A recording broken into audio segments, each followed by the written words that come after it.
अस्सलाम वालेकुम जी, मेरा नाम आमिर बिलाल है। नाजरीन, ईरान की जानिब से बिल आखिर इशारा दे दिया गया है कि वो मुज़ाकरात करने को तैयार है। जवाद ज़रीफ़ वज़ीर ख़ारिजा हैं ईरान के, उनकी जानिब से एक ट्वीट किया गया है जिसमें उन्होंने तमाम तर जुज़ियात जो है उनकी तरफ इशारा किया है कि ईरान इस तमाम तर मामले में चाहता क्या है, किस तरह मुज़ाकरात होने चाहिए, इसके बारे में पूरा प्लान ईरान ने तैयार किया है और कुछ ही दिनों में वो ये प्लान जो है वो पेश करने जा रहा है। अब यहाँ पर इससे पहले कि मैं इसकी डिटेल में जाऊँ तो आपको बताता चलूँ कि इससे पहले यूरोपीय यूनियन की जानिब से एक प्लान दिया गया था और उसने ऑफ़र किया था कि वो एक मिडल मैन का किरदार अदा करेगा और उन्होंने कहा कि आप मुज़ाकरात की मेज़ पर आएँ, इसमें हम रूस को भी शामिल करते हैं, चाइना को भी शामिल करेंगे और सब मिलकर बैठकर इसके ऊपर बातचीत करते हैं इस डील के बारे में। तो इस चीज़ को ईरान की जानिब से डिनाई किया गया, ईरान ने इस चीज़ का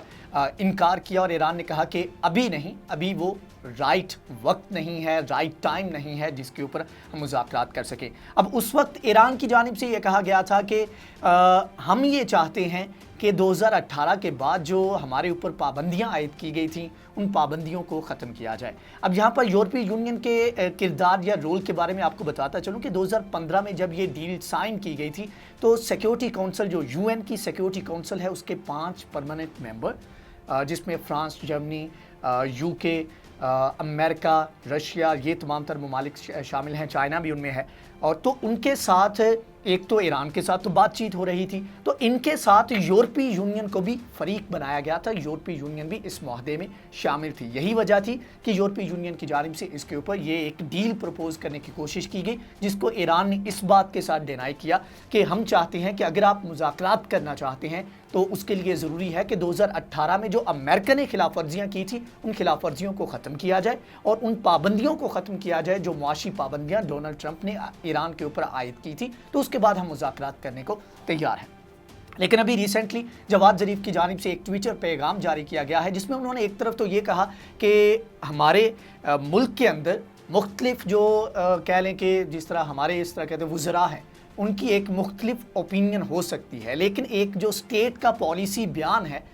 वो जब स्टेट जारी करेगी, जिसका इख्तियार, उन्होंने कहा कि जिसका इख्तियार मेरे पास है, तो जब स्टेट जारी करेगी तो उसके ऊपर यकीन किया जाए। तो उन्होंने कहा कि जल्द ही ईरान एक कंक्रीट किस्म का एक कंस्ट्रक्टिव प्लान जो है निगोशिएशंस के लिए वो अमेरिका के सामने और दीगर जो मेंबर्स हैं उनके सामने रखेगा, तो उस लाइन के ऊपर जो है हम आगे जाकर मुज़ाकरात वो कर सकते हैं। इसके अलावा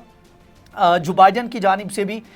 इसके लिए गो अहेड दे दिया गया है। कुछ लोग हैं उनको अपॉइंट किया गया है, कुछ पुराने लोग हैं उनको दोबारा से वो इस तमाम तर प्रोसेस का हिस्सा बनाना चाहते हैं। 2015 में जो डील की गई थी जो बाइडन की जानिब से, तो वेंडी शेरमैन के नाम से एक खातून है जो कि निगोशिएटर का जिन्होंने किरदार अदा किया था ईरान और दीगर ममालिक के साथ इस न्यूक्लियर डील के अंदर। तो ये वेंडी शेरमैन जो है इनको नामजद किया है जो बाइडन की जानिब से डेप्टी सेक्रेटरी ऑफ स्टेट के तौर पर। और ऑफ कोर्स अगर ये इसी तरह इनकी जो है वो सिलेक्शन हो जाती है तो उसके बाद ये निगोशिएशंस में एक और किरदार अदा कर सकेंगे। और जो बाइडन का जो एक नारा था, जो एक प्लान था, वो भी ये था कि एक प्रॉपर चैनल के थ्रू लीगल तरीके से एक, जिस तरह डोनाल्ड ट्रंप ने मैक्सिमम प्रेशर की पॉलिसी अपनाई हुई थी उस तरह नहीं, लेकिन एक फॉर्मल तरीके से चीज़ों को आगे लेकर चलेंगे। और लग ये रहा है अभी तक की सूरत हाल से कि जो बाइडन ने अभी तक जो कुछ बातें की उनके ऊपर वो एटलीस्ट अमल दरामद मुकम्मल तो नहीं, लेकिन एटलीस्ट वो कोशिश कर रहे हैं कि उस तरीके से चीज़ों को लेकर चला जाए। इसके अलावा जी साथ में ये है कि जब ये अभी ईरान की तरफ से ये ऐलान किया गया है, लेकिन इससे पहले अगर मैं एग्जैक्टली आपको बताऊं तो जुमेरात के दिन यहाँ पर बरतानिया, फ्रांस और जर्मनी की जानिब से जो IAEA है, ये एक इदारा है, ये वही इदारा है जिसके वॉच डॉग जो हैं, इंस्पेक्टर जो हैं, इंस्पेक्ट करते हैं तमाम तर जो न्यूक्लियर फैसिलिटीज़ हैं ईरान की। तो इंटरनेशनल एटॉमिक एनर्जी एजेंसी इसके अंदर एक करारदाद जमा करवाने जा रहे थे ये तीनों ममालिक, बरतानिया, फ्रांस और जर्मनी, जिसमें ईरान के ख़िलाफ़ या ईरान ने अभी तक जो चीज़ों को वायलेट कर रहा है तो उसके ख़िलाफ़ एक करारदाद जमा करवानी थी। तो इस करारदाद को होल्ड पे रख लिया गया है और कहा यह गया है, साथ में बयान ये जारी किया गया है कि हम चाहते हैं कि जो निगोशिएशंस के लिए एक प्रोसेस की एक उम्मीद पैदा हुई है, लाइक कि दूसरे लफ्ज़ों में कह रहे हैं कि जो डिप्लोमेसी का एक चैनल ओपन हुआ है तो हम उसको एक मौका देना चाहते हैं। अब ये उसी तरह के एक टैक्टिक था जिस तरह के ईरान जो है वो मुख्तलिफ, उस ईरान ने भी अपने कानून साजी के लिए जो UN के इंस्पेक्टर हैं उनको स्नैप इंस्पेक्शन तक की इजाज़त दी, बाकी जो इंस्पेक्शन उनकी ख़त्म कर दी। तो इसी तरह का ये एक टैक्टिक था जिसको इस्तेमाल करने जा रहे थे। तो ये एक साइकोलॉजिकल वार है जिसमें एक तरफ अमेरिका कोशिश कर रहा है, दीगर मेंबर्स जो हैं वो कोशिश कर रही हैं ईरान को प्रेशराइज़ करने की, तो दूसरी तरफ ईरान भी इसके ऊपर कोशिश कर रहा है कि किसी तरह प्रेशर बिल्ड करे। अब जब ये ऐलान किया गया है ईरान की तरफ से कि वो मुज़ाकरात करने को तैयार है, तो ये ऐसे कह लें कि इस तमाम तर सिनेरियो में एक पहला कदम है, या ऐसे कह लें कि जो बरतानिया, फ्रांस और जर्मनी करारदाद पेश करने जा रहे थे तो उस चीज़ का प्रेशर कह लें कि ईरान थोड़ा सा बैकफुट पे आया है। ईरान जो पिछले हफ्ते में एक मैंने वीडियो भी की थी कि ईरान ने मुकम्मल इनकार कर दिया था कि जब तक पाबंदियां ख़त्म नहीं होंगी हम निगोशिएट नहीं करेंगे। तो ईरान का जो एक स्टांस था उसमें थोड़ी सी सॉफ्टनेस जो है वो आना शुरू हो गई है। अब इसके अलावा ईरान और भी बहुत सारे इक़दाम कर रहा है और कोशिश कर रहा है। अब दोनों तरफ से चीज़ें यही चल रही हैं कि एक दूसरे के ऊपर प्रेशर बिल्ड किया जाए ताकि जब मुकम्मल तौर पर फॉर्मल वे में निगोशिएशंस का आगाज़ हो तो एक दूसरे के ख़िलाफ़ जो है ज़्यादा से ज़्यादा पॉइंट स्कोरिंग जो है उसको किया जा सके। अब इनफॉर्मल जो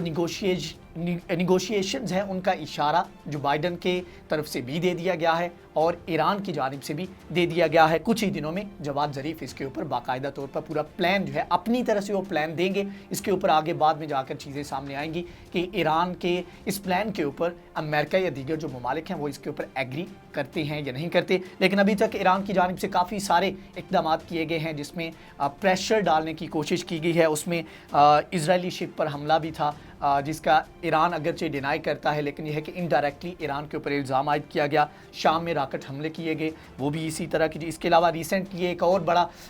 बड़ी चीज़, असल में यह है कि इजराइल छोटी सी भी चीज़ ईरान से रिलेटेड है उसको बहुत बड़ा बनाकर पेश करता है। इसी तरह इजराइल का जो कोस्टल एरिया है उसके करीब जो है एक लीबिया का शायद एक जहाज़ था और उसने जो है वो जो ख़ाम ऑयल था या जो वेस्ट था वो वहाँ पर उनका कोस्टल एरिया था वहाँ पर उसने गिराया, जिसको इजराइल की जानिब से इन्वायरमेंटल दहशतगर्दी का नाम दिया गया और कहा कि हमारे अभी जो है यहाँ पर अरबों डॉलर लगेंगे क्योंकि हमने ये तमाम तर एरिया जो है उसको ख़राब कर दिया गया। ये भी एक मुकम्मल डिटेल है, लेकिन यह है कि इस चीज़ को दहशतगर्दी का नाम दिया गया है इजराइल की जानिब से। तो ये सारी चीज़ें हैं, ये अगेन वही साइकोलॉजिकल वार है, लेकिन यह है कि दोनों तरफ से अपने अपने इक़दाम करके अब निगोशिएशंस की मेज़ के ऊपर आना था और दोनों तरफ से अब इशारे भी दे दिए गए हैं। अब देखना यह है कि कितनी जल्दी ये दोनों फ्रीक जो हैं ये निगोशिएशंस को बाकायदा तौर पर फॉर्मल वे में आगे लेकर चलते हैं, इसके ऊपर इक़दाम करते हैं। जैसे कोई डेवलपमेंट आएगी उसके बारे में हम आपको आगाह करेंगे। अगर ये वीडियो आपको पसंद आई है तो इसको लाइक करें, अपना फीडबैक दें, हमारे चैनल को शेयर करें, ये इन्फॉर्मेशन तमाम लोगों तक पहुँचाएँ। इंशाल्लाह नेक्स्ट वीडियो में हाजिर होंगे, तब तक के लिए अल्लाह हाफ़िज़।